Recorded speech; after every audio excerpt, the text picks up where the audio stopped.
mengatakan Quran dan hadismu itu tidak bisa dibandingkan dengan Bible. Kalau aku buka Alkitab, berarti kau buka Al-Quran sama aku. Oke, jadi kamu nggak percaya hadis ini? Gak usah kau nyinyir, gak usah kau nyinyir.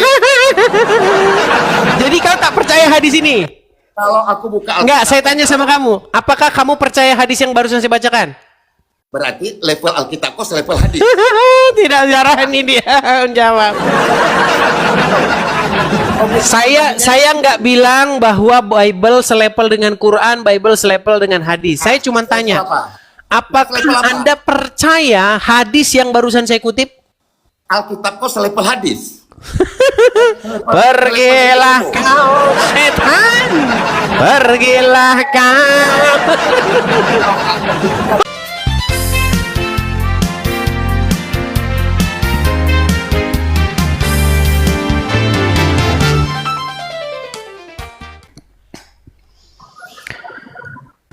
Malam medisku. Ya, selamat malam Bang Saleh. Muslim Bang? Muslim. Ya, silakan Bang. Apa yang mau diutarakan? Ternyata agama Kristen itu ciptaan iblis dan Yesus di bukit itu seperti Matius 4 ayat 8. Waduh. Ngamuk dia sudah. Kenapa Anda ngamuk begitu Bang? Ternyata setelah aku baca Alkitab, agama Kristen itu ciptaan iblis dan Yesus waktu dia mana ayatnya? Itu. Ayatnya mana? Matius 4 ayat 8. Coba baca. Siapa di bawah dan iblis membawa Yesus pecah. ke bukit itu. Suara Anda pecah nih. Oh, jauhin. Dekat. Jelas nih. Oke, silakan coba baca ayatnya. Jelas. Dan iblis membawanya pula ke bukit itu. Untuk apa? Untuk menciptakan agama Kristen. Ayatnya Bang, dibaca Betul, ayat. ya? Matius 4 ayat 8. Nggak ada di situ. Dan iblis membawanya untuk menciptakan agama Kristen, nggak ada. Saya bacakan Jadi untuk apa ayatnya. dibawanya? Baik. Untuk apa dibawa? Sebentar. Itu? Untuk apa? Tenang. Jangan emosi, tenang. Tarik nafas. Teruskan. Wah, iya. Tadi siang itu ada yang pesan sama saya. Orang Islam ini dikuasai roh. Nah, rohnya orang Islam itu kayak gitu, roh amarah. Ya, suaramu pecah-pecah. Suaramu saja pecah-pecah loh. Gak usah loncat. Ya, gak usah loncat. Penyembah Tuhan beranak. Matius berapa? Matius berapa? 4 ayat 8. Matius 4 ayat 8. Baik. Saya bacakan Matius 4 ayat 8. Baik ya. Dan iblis membawanya pula ke atas gunung yang sangat tinggi dan memperlihatkan kepadanya semua kerajaan dunia dengan kemegahannya. Mana di sini? Dan iblis membawanya ke atas gunung dan menciptakan Kristus mana? Siapa yang dibawa iblis?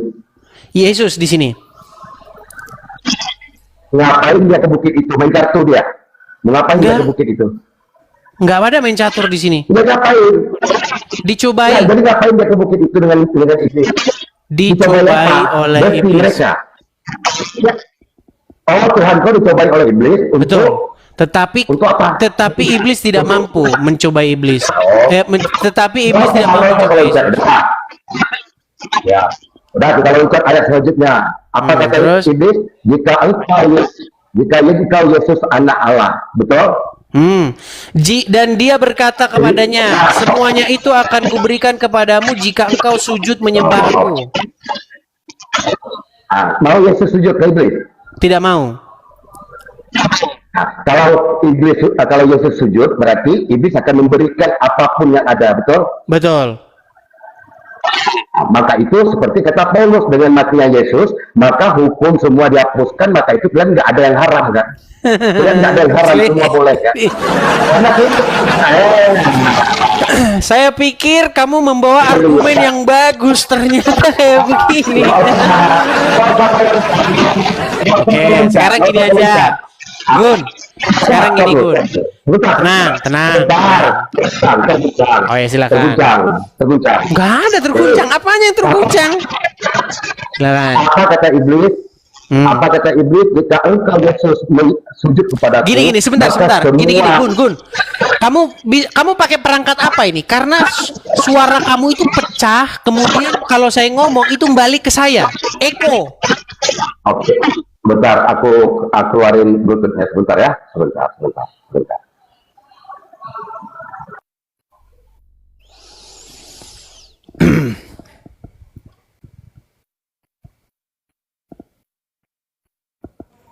Oke, jelas, Dis. Gini kan bagus. Ya. Silakan. Waktu di bukit itu, iblis berkata, jika engkau Yesus menyembah aku, maka isi dunia ini akan kuberikan kepadamu. Betul? Betul. Percis seperti perkataan Paulus kan, dengan matinya Yesus, maka hukum-hukum dihapuskan. Maka itu kalian semua tidak ada yang haram kan? Semua boleh kan? Sudah? Udah. Baik. Semua kan? Udah bisa saya jawab? Sudah bisa saya jawab belum? Baik. Jadi premis kamu yang pertama dengan premis kamu yang kedua ini nggak nyambung. Premis pertama, saya lagi ngomong ini. Tenang dulu, tenangkan dirimu, tenangkan, lembutkan hatimu dulu. Jadi Muslim itu dikuasai dengan yang namanya roh kekerasan. Ya, makanya tenangin dulu, dengar. Premis kamu yang pertama itu berbicara mengenai bagaimana iblis mengharapkan agar Yesus sujud menyembah iblis. Tetapi Yesus tidak mau. Seandainya Yesus menyembah iblis, maka Yesus menjadi hamba iblis. Nah, di sini iblis minta-minta disembah. Iblis ngemis-ngemis supaya dia disembah. Sama kayak Allah itu. Makanya di dalam sudut pandang saya, iblis ini ya Allah itu yang kalian sembah-sembah itu. Yang ngamuk-ngamuk kalau tenang dulu, saya lagi ngomong. Orang tadi saya ngomong, kamu tenang. Nggak nyambung. Kok nggak nyambung? Oke, benar nggak Allah minta ke Matius 4 ayat 8 betul kan, Yesus sama iblis besti kan? Besti. Kalau Yesus sama iblis besti, artinya Yesus mengikuti iblis. Tetapi di sini bahkan Yesus mengusir iblis, enyahlah kau. Perhatikan nih di ayat terakhirnya. Perhatikan. Maka tenang. Di ayat 19, di ayat 10-nya, maka berkatalah Yesus kepadanya, enyahlah iblis. Enyahlah iblis. Bagaimana kamu katakan mereka besti? Yang besti itu Allah dan iblis.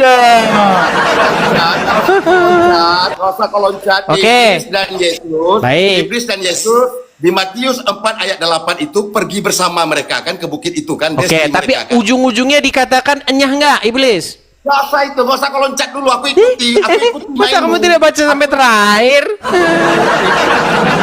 Aku ikuti mainmu. Ya, tapi intinya Yesus pada akhirnya mengusir iblis. Edis, santai, minum, Edis. Dalam pengajaran kau sama anak-anakmu atau di jemaatmu, kau menyuruh orang mengikuti iblis atau menjauhi iblis? Menjauhi iblis. Ternyata Yesus kau mengikuti iblis kan? Pada akhirnya dikatakan enyahlah iblis. Nggak usah, aku tanya sama kau. Ternyata Yesus kau mengikuti iblis. Enggak. Di mana dia mengikuti iblis? Matius 4 ayat 8. Coba baca. Dan iblis membawanya pula ke bukit itu. Siapa yang dibawa iblis? Yesus. Berarti Yesus dan iblis besti kan? Tidak. Diikutinya iblis sama Yesus kan? Tidak. Oh, penipu kau, dasar kafir kau. Ngamuk dia. Dasar kafir bahkan Yesus berkata kepada iblis, enyahlah kau. Nggak usah kau loncat. Matius 4 ayat 8 kutanya, kau mengajarkan ke anak kau jangan mengikuti iblis. Ternyata Yesus kau mengikuti iblis. Dasar kafir penyembah Tuhan beranak kau. Marah-marah dia. Sudah? Sudah? Udah kau akui, oke? Sudah. Satu. Akui tenang, tenang. Saya mau gantian dulu. Gimana? Masa nggak gantian? Yang bestian sebentar. Yang bestian sama setan itu Muhammad. Nih, saya kasih hadisnya. Saya kasih hadisnya. Yang bestian sama Muhammad. Perhatikan. Tenang. Nih, saya bacakan hadisnya. Tidaklah. Kenapa kamu takut ditanya? Takut ditanya dia. Alkitab, kawannya harus. Kenapa kamu takut ditanya, Gun Saleh? Kamu kan telah mengatakan kepada saya bahwasanya Yesus bestian dengan iblis. Saya bantah. Di ayat ini, di ayat terakhirnya dikatakan Yesus berkata kepada iblis, "Enyahlah kau." Dikatakan enyah. Bagaimana mungkin mereka besti kalau dikatakan enyahlah kau? Nggak usah kau loncat. Yang dibawa iblis siapa? Kau bilang Yesus. Tuh. Susah ini orang ini. Oke. Sekarang saya mau tanya sama kamu. Kamu masalah mau ngomong begitu terserahlah. Namanya kamu juga masih Islam. Nih. Saya kutip satu hadis yang berkata begini.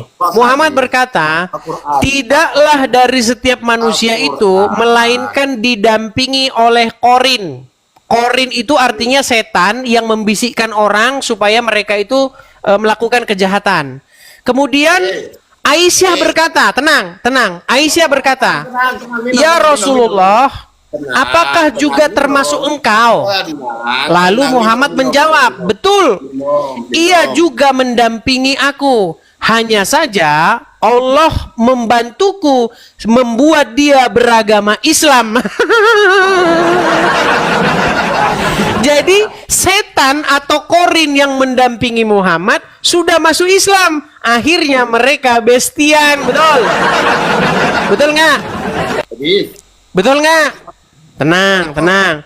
Betulkah setan atau korin yang mendampingi Muhammad sudah masuk Islam?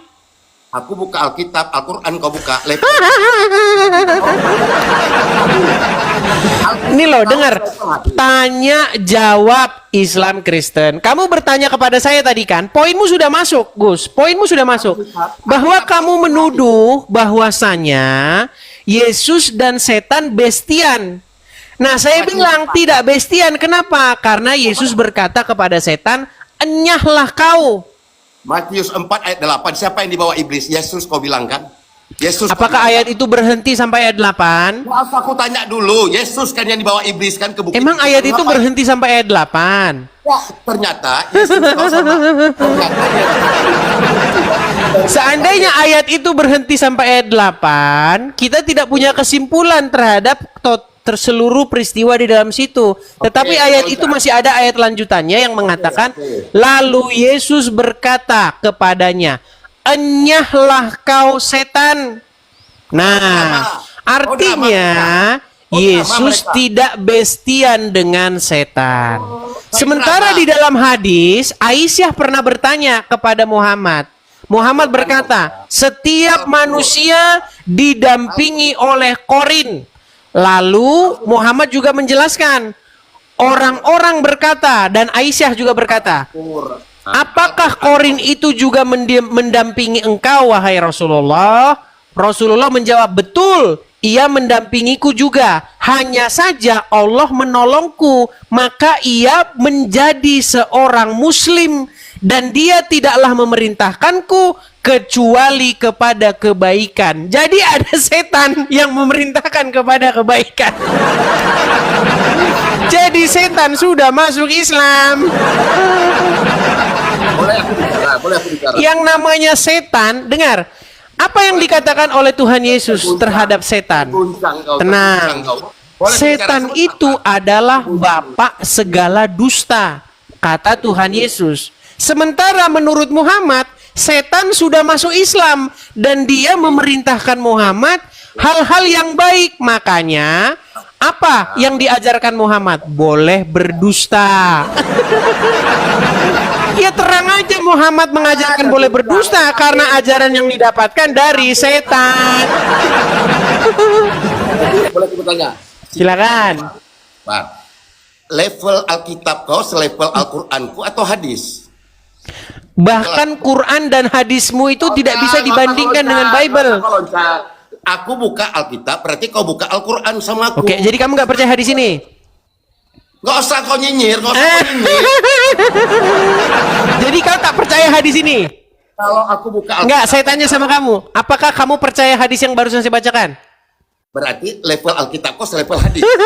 Tidak jarani dia menjawab. Saya nggak bilang bahwa Bible selevel dengan Quran, Bible selevel dengan hadis. Saya cuma tanya, apakah Anda percaya hadis yang barusan saya kutip? Alkitab kau selevel hadis. Pergilah kau setan, pergilah kau. Kan Quran dan hadismu itu tidak bisa dibandingkan dengan Bible. Aku buka Alkitab, berarti kau buka Al-Quran sama aku. Oke, jadi kamu nggak percaya hadis ini? Nggak usah kau nyinyir, nggak usah kau nyinyir. Jadi kau tak percaya hadis ini? Kalau aku buka Alkitab, Enggak, saya tanya sama kamu. Apakah kamu percaya hadis yang barusan saya bacakan? berarti level Alkitab kau selevel hadis. Tidak jarani dia menjawab. Saya nggak bilang bahwa Bible selevel dengan Quran, Bible selevel dengan hadis. Saya cuma tanya, apakah Anda percaya hadis yang barusan saya kutip? Alkitab kau selevel hadis. Pergilah kau setan, pergilah kau. Hush. Pergilah kau setan. Mereka ini teman-teman kalau ditanya hal yang sama langsung meninggal dunia. Yo silakan, yo silakan yang muslim. Saya tanya, apakah kamu percaya hadis itu? Nggak berani jawab. Yo, silakan. Yang muslim, ajukan permintaan naik, kita ngobrol-ngobrol santai. Oke, sebelum kita lanjutkan kembali ya teman-teman ya, kita iklan dulu teman-teman. Sekali lagi kepada sahabat-sahabatku, pemirsa Edis TV, terutama sahabat-sahabatku dalam Tuhan Yesus, teman-teman sekalian, kita ada program ya. Programnya di sini itu adalah mengadakan rumah apologet.